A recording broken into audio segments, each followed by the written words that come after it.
We are proudly supported by American Express. Did you know that American Express card members can earn points when they tap on Square, and that Square sellers pay one low rate to accept the card? If you're a Square seller, you can let your customers know that your business supports American Express payments with complimentary signage and supplies at amexpop.com/square.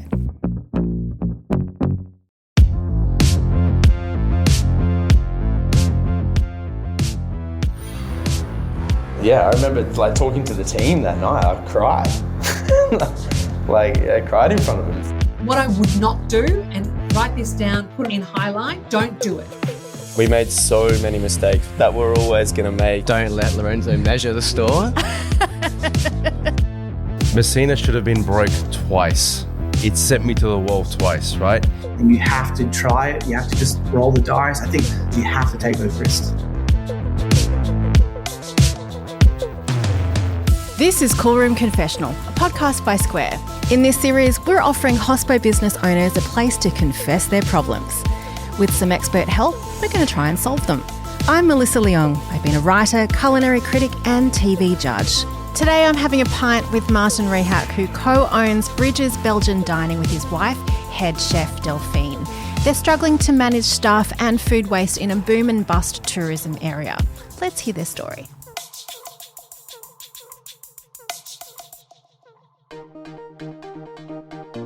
When Martin Rehak arrived on the Gold Coast from the Czech Republic, he had a suitcase in one hand and a surfboard in the other.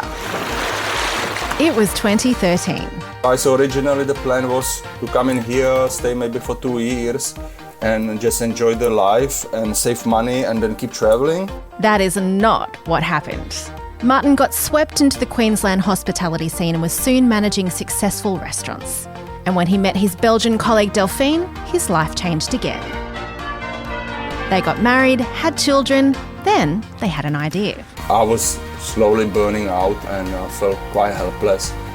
And we started thinking let's do our own place. They opened their own hospo venue. We always believed that if you starting the business, bring something new, what no one's got. And Bridges Belgian Dining was born. That was 2020. You can probably guess what happened next. We opened and 2 days after they shut us down. That came the lockdown. And that was nasty. When state and international borders fully reopened, so did Bridges Belgian Dining. But business has been boom and bust since. The restaurant's traffic comes from tourists and planning staff and supplies is a challenge. And you will say oh look, more or less same amount of bookings. I think it will be busy as last week. And it's not. Martin and Delphine now run the show virtually alone, sometimes pulling 20-hour days. And you do it again, and you do it again, and then you get used to it and you say, we can do it. We don't need anybody. The food is fresh, the reviews are stellar, but how do they get consistent traffic through the door?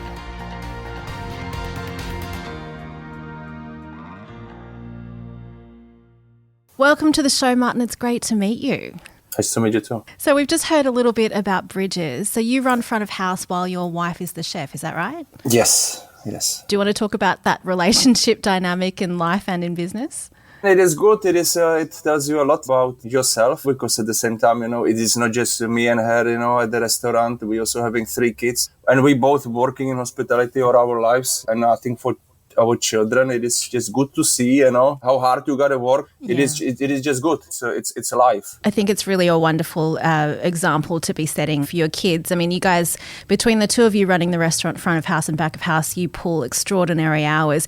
What takes up most of your time outside of service? The thing is, in general, it's the incompetence of the other people who you rely on, which is suppliers, all the people who you need. This is very draining because if you have something, let's say you have a fully booked restaurant for the evening from 5 o'clock onwards and it's midday and you need to work with the ingredients, you need to have them ready and you don't have them, then you need to go and get them. Otherwise you got nothing to sell, Martin is frustrated by issues with suppliers, including inconsistent and late deliveries. Ben Lipschitz at Food by Us has tips to streamline orders and minimise mistakes. Typically what we find is every venue operator knows this, but they've not often had, a system. Try and get 3 suppliers that you might work with. Try and get 3 sets of quotes. Try and run a tender. Try and communicate to them what's important, not just for price, but to meet the needs of what's going to make you a good operator. It sounds like you really describe your restaurant as your fourth child. It is. It also sounds like a lot of experience that many, many people in hospitality can relate to. Case in point, someone that I would love to introduce you to that I think can hopefully give you some tips, but also maybe commiserate with a few of the things that you're going through. Joel Valvasori from Lulu La Delizia in Subiaco in Perth. Welcome. How you going? Fantastic. Yeah. Man of few words, but very effective words. We've known each other for quite some time. You've seen and done it all, not just in Western Australia, but also in Victoria as well. Yeah. Spent a fair bit of time in both culinary scenes now. Just hearing you talk about suppliers and supply issues and stuff is something that I can relate to. It's something that I had to adapt to moving to Perth and realising that you can't get 2 seafood deliveries every day in Perth. You get one. You're lucky if it's in your restaurant by your lunch service. You have to adapt to that, and you need to start ordering ahead of where you need to be. The markets are so much less reliable here than they were in a big city on the East Coast. Things that you may want to use, you might not be able to use. You might see some WA seafood on a menu in Sydney and go, oh, how nice. Why have I never seen this before? And that's just the reality of living in a small city. It's funny to refer to Perth or the Gold Coast as being a regional space, but outside of, the interests of, say, Melbourne and Sydney, what are some other challenges that you face as a restaurateur? Everyone's going through the same thing at the moment. You mentioned the last 18 months has been particularly difficult. I hear from people in Melbourne and stuff that their patterns of trade sort of echo ours. I mean, Perth's not a regional area, but it's regional compared to the rest of Australia because we're closer to the moon. Things like weather. Weather can have a massive effect on the way people dine in Perth, and I'm guessing Gold Coast echoes that as well. Absolutely. Like in Perth, when it's the first week of nice warm weather coming out of winter, you sort of go, oh, we've got this beautiful alfresco and everyone will come out and want to sit outside and dine, but they've all decided to go to the beach. Martin, you've mentioned your location on the Gold Coast is a bit of a challenge for your business. How so? I have to say, especially in the suburb where we are, and you will go and you will see Belgian dining, Belgian restaurant.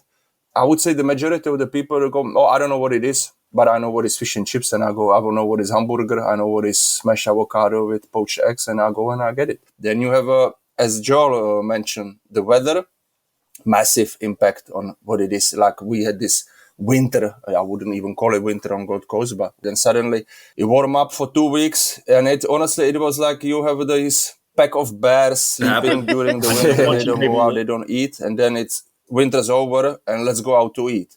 Coming from just a week after when you really on a low numbers, you trying to reduce any wastage, and then suddenly it hits you. You can have a little forecast what's coming, so you can get ready for that, but not always. Sometimes it just looks still quiet, and then you get smashed in last minute bookings or lots of walkings. But it got cold and rainy, and everything stops again. And that was the weather. It was just the weather. Martin and his wife, Chef Delphine, are on the tools solo to avoid paying staff in quiet periods. Colin Burney, Square's head of business development, recommends owners break down staff costs and sales numbers by the hour, not just the day. There's a great example of a sake bar in Darlinghurst in Sydney called Amuro. They're using time of day sales to help roster staff and to understand what menu items they should keep. So it's a great example for business owners that want to leverage the information and the data that they're getting to make really well-informed business decisions.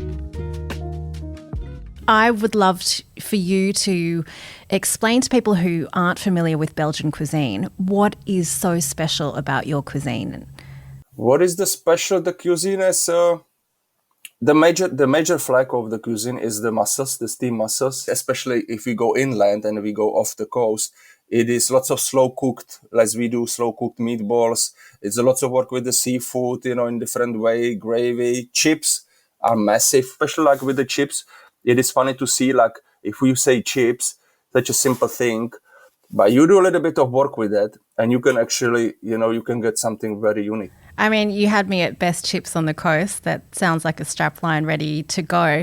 Joel, do you have any questions about Martin's menu? I guess the things that I see straight away, of course, you specialise in mussels. That's quite clear. You had about 12 items on your menu, so it is quite short.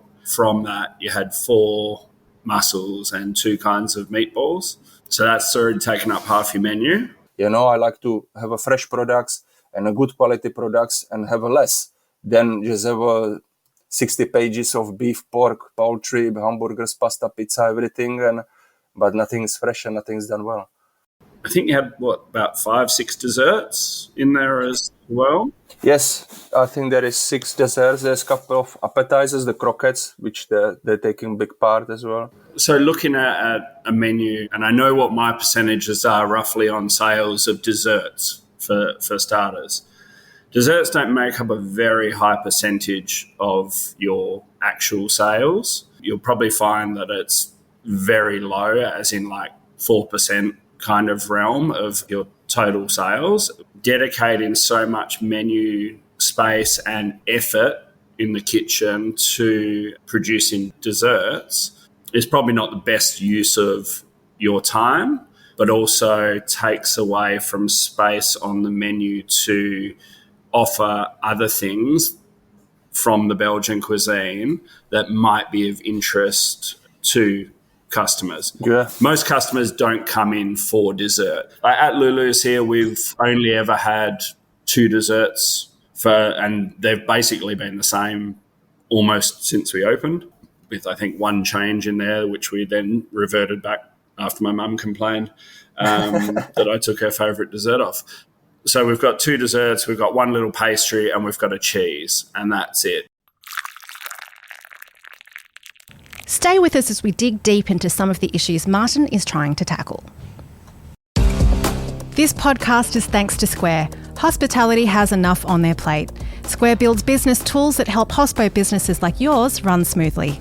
It's more than just payments. From table layouts to a digital ticket system for your kitchen, it's all integrated and it all talks to each other because service still matters. Find out more at square.com/my/service. Joel and Martin, you've both led very storied careers in hospitality. That doesn't come without mistakes. For our avid listening audience, do you care to share about something that is a hard-earned lesson, something that you wouldn't do again? What we're seeing at the moment is something that I've always been against. We're seeing a lot at the moment of restaurants making sacrifices on what they do. I'm seeing a lot of $30 pasta and a glass of wine deals and stuff to try and attract people into their business. You're attracting people for discounted food and drinks to try and make your business busier. That requires more bums on seats and more staff to service the bums on seats. Staff is not a cheap thing at the moment. Yeah, it will be. So trying to get more people in at a discounted rate is just counterintuitive for business. I agree. Serving discounted food to put bums on seats is just, it's a slippery slope to the end. Bridges Belgian Dining is offering something quite specific, which can be a drawcard and a challenge when it comes to getting bums on seats. Hannah Green from Etta Dining has built flexibility into her business model with an ever-evolving menu. Because it is a business that has been built so kind of organically over those years and gotten better and better and better as the years go on, there is a trust in people with the things that we do that now it's like, oh, yep, there's another chef. Cool, great, can't wait. It'll be great. Because consistency is key in this industry. It's a restaurant that's been built on service and a human connection and interaction with our people, that when we put someone into the kitchen now, there is an expectation and a trust in people that it will be just as good, if not better. Thinking about both of your menus, they both celebrate regional specificity, which is something as a food writer I love to see. Joel, I wanted to ask you, I mean, your menu is hyper-focused on Friulian cuisine. That's where you're from. Do you find that there are any parts of your cuisine that don't translate to your audience? Yeah, 100%. And so as much as our heart and soul of what we do is, you know, from the northeast of Italy and Friuli and stuff, we need to look at the cuisine of not only the region, but also where we are in situ here in WA. And the climate here is completely different to Friuli, so we need to play to our audience. Back when I was a younger chef that was trying to be a lot more, this is the way it is. So it was trying to tell them. But now that I'm older and, you know, I guess I have more the customer in mind rather than myself and my own ego, I recognise that we need to find a way to deliver it to the Australian palate. I also think that with seasonal food, it's not just about what grows in a season, it's about how you feel like eating in a season. So I guess adaptability in your menu is a big one. Martin, on your menu and in the realms of your cuisine, are you thinking about how you can adapt your dishes to suit your customer base? That's one of the factors is why we not adding some of the dishes, you know, on a menu. And in general, we're trying to have as I would say, you know, for me, honestly, the Gold Coast weather, you know, I think it's in general, it's warm. When it's really hot, you will go with the Provençal sauce, which is way lighter. There's a lot of sweetness from the tomatoes. So it is kind of refreshing. You using the right product, you know, and good quality, fresh. I think you taste it. Martin wants to stay true to tradition, but Chef Joel Valvasori recommends the venue finds a middle ground between traditional cuisine and customer favourites. Occasionally, like Joel mentioned, that someone tells you, oh, it's not really Italian. You know, it is, you will always have these people. Don't we love those people? Yeah. Well, they are there, you know, and I always think you can't make happy everybody. Oh, that pasta is not from Friuli. It's like, yeah, it's not. If we only did the pastas from Friuli, then we'd have like 3 of them and they'd be dumplings. Martin is clearly passionate about serving Belgian beer and food at its traditional best. Award-winning pastry chef Gareth Whitten says that's a key component for success in any venue. If you can really nail that ethos and you can really sort of purify your offering, right now being reactionary is very detrimental because I think not only is the market overly saturated, but that saturated market is struggling. Joel, being that you're not a brand new restaurant, you're very well known, very well established, do you find marketing a business that is not brand new more challenging? We're 8 years now. I think people stopped talking about us about 3 years ago, you know, so we just have to keep trying to find ways to obviously stay relevant. New media outlets are, you know, the 25 best tiramisus in Perth. Like, you serious? There's 25 best tiramisus in Perth. And, you know, that's what's happening. Social media doesn't work the way that it used to. I think we have like 25,000 people on our Lulu's social media. I think once we boosted a post and then realised that every post after that performed worse because they knew that we would pay for a post. We've just found that social media has become a pay-to-play sort of situation. You also realise that people are coming to you 4 days later going, I'm here for the clam special. And you're like, no, that was actually 3 days ago. How it's been fed to people doesn't work the same as what it used to. It used to be, I post something now, everyone that follows me sees it in real time, and now it's ads and ads and ads and, you know, how to lose weight, lose your dad bod, you know, erectile dysfunction, all of that sort of stuff. That's an interesting algorithm you've got going on there, Joel. I think it just goes, you're a 45-year-old man, you're probably going to be like this. Yeah, here you go. Getting eyeballs on your business can be a huge boost, but how do you do it? When it comes to Australia's food media outlets, Joel says it's a major challenge to attract press to a venue that's been open for more than 6 months. Here's Broadsheet Australia's editor, Nick Connellan. People say, oh, why do you only ever write about anything that's new? Why is it always new this, new that? And it's like, well, for the same reason that the ABC doesn't report on election results from 2 years ago, because people want what's current and what's relevant. But in saying that, we also do feel a responsibility to keep heroing the people who have been around for a while and who are doing things really well. So we kind of find sneaky little tactics for, resurfacing particular people's names and businesses that we think are doing a really good job. Speaking of people, speaking about you, Martin, you've clearly done something well because your online reviews are really highly regarded. You have a loyal customer base of people who think of what you do as being really special. Or someone came and said, why you have all these fancy beers and you don't have any, super dry, Wrong bar, mate. Wrong bar. What is fancy beer for you? How do you know that they are fancy? They're not fancy, they are fancy beers, but you don't know which ones are fancy. But we cannot start adapting in a way that we will probably sell more hamburgers than mussels. So let's start doing hamburgers. No. I'm not going to do that. So what you're looking at doing is really expanding your offering. We planning to do a few events. We did a couple of beer tastings. They had a really good response. Do you think about things like rebranding or relaunching as viable options for you and your restaurant?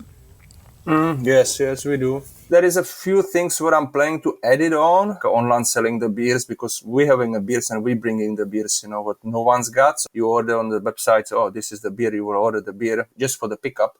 But you walk in, it's just another way how you can make a noise, and just show look, we're here. Michael Bichetta has owned and run 3 award-winning restaurants and has been coaching other venue owners in how to adjust to the changing landscape. I think you've talked from a location perspective, something like the CBD, seeing how that week has shifted. So, I think if you're a lunchtime business in the city that relied on that city crowd, it's a bit of a slog now. But then if you had a good night trade, now it's interesting because, Thursday nights are kind of the new Friday, and Friday still happens anyway because people are coming into the city, and Saturday. So it kind of works okay. But I think the biggest shift is just how people are spending money.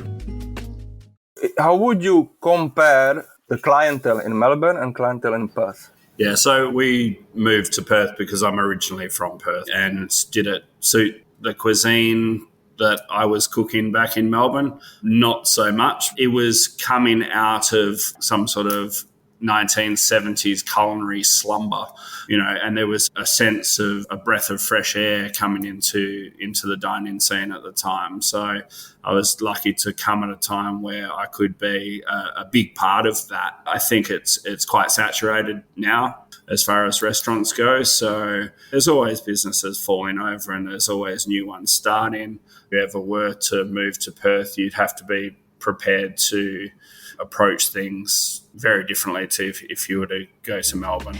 Martin has asked whether a move to Melbourne might boost his venue's customers. It's possible, but a move to any new city comes with new challenges, and you'll likely take some of the old ones with you. In this case, rent could skyrocket if Bridges moved into a same-size venue in Melbourne. Would you go back to Melbourne, or are you happy where you are? No, I don't have any intention. I have been asked and I have had opportunities to take Lulu's interstate. I'm quite comfortable here, both in business and in life. I'm of the belief that opening a restaurant 500 metres down the road is too far. It sounds good, you're happy where you are, you're happy as it goes, of course, no matter what's the challenge is. And we went through, obviously like everyone else, we went through COVID in that time. We're going through what's happening at the moment. There is just constantly something that you are fighting against. And no matter where your business is located, that's going to be a challenge. And so there is a question of, is it the devil that you know? Exactly. Yeah. Mm. Yeah. Well, you just got to keep working hard for it. Make the most of what you have. At I don't know how long you've got left on your lease, but, how can we maximise the amount of exposure that we have, not just social media, but, obviously just street frontage is really important. Imagine driving past your place and having 8 wine barrels out the front with stools around them and people drinking steins of beer and that sort of stuff in the Gold Coast sun. It doesn't have to be hand super dry, but a really accessible lager-esque kind of Belgian beer out of big tall glasses and stuff. Eating beautiful chips and mussels and stuff sounds really bloody attractive to me. Wish everyone would see the same. Yeah, I think hot chips and cold beer, that is an evergreen proposition, and that's something that you have on your side because that's the core of your business. As you said, how it looks from the street, it's the first thing like, oh, do I want to get? If you're walking past the place, what doesn't look good, it's dirty, music, fryer smell coming out of the door, you're not gonna go.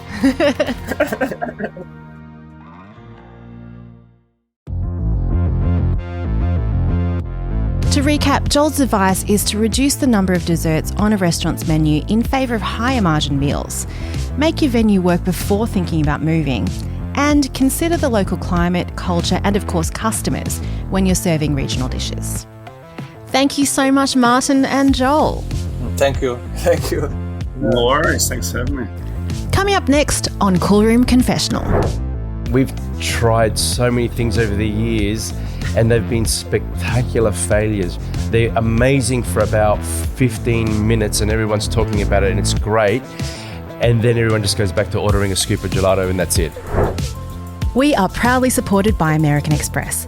Whether you're baking bread at sunrise or serving drinks into the night, American Express has your back. As a Square seller, you pay one low rate to accept all major cards, including American Express, and you can order complimentary signage to attract more customers directly to your door at amexpop.com/square. This podcast is thanks to Square. Hospitality has enough on their plate. Square builds business tools that help hospo businesses like yours run smoothly. It's more than just payments. From table layouts to a digital ticket system for your kitchen, it's all integrated and it all talks to each other because service still matters. Find out more at square.com/my/service.